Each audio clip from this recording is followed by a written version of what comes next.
Good morning, everybody. This is a follow-up to my International Harvester build project.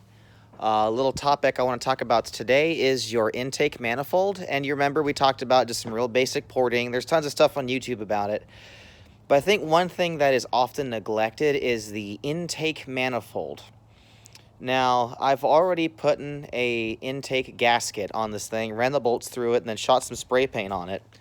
And as you can see, if you look at these red lines, that's where the red line is where, the gasket ends. So that means all of that is just extra iron. So you can see there's a lot of metal that can be taken out of these ports to open it up a little bit.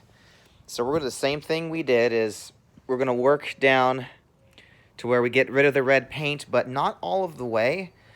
So when it comes to porting an intake manifold, think of it like running along a large concrete patio. And it's stepped. So let's say that it was built on uneven terrain, so the patio has steps, like one here, etc. If you're running across the surface of the patio and it steps down, you'll probably not even hardly notice it. You just keep running. But if the patio has a step up, you might trip and fall, and it'll interrupt your path, right? So if you accidentally take out too much iron on the intake manifold as it's coming through, the intake manifold is then going to be sitting over here, or sorry, the head, the cylinder head intake port, the metal be over here like this. So as the air comes in, it's going to hit it and ricochet and cause a lot of turbulence.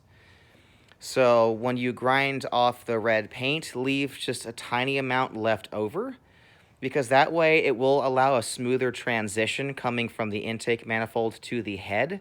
You never want the manifold port bigger than the head port.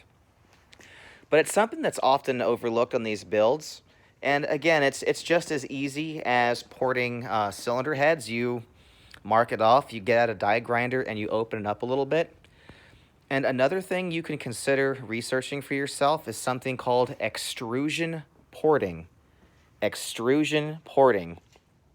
What they do is they take like Play-Doh mixed with a coarse sand and used an insanely powerful hydraulic press, and they pump these things full of this sandy Play-Doh stuff, and it takes this rough casting and it smooths it out all the way through.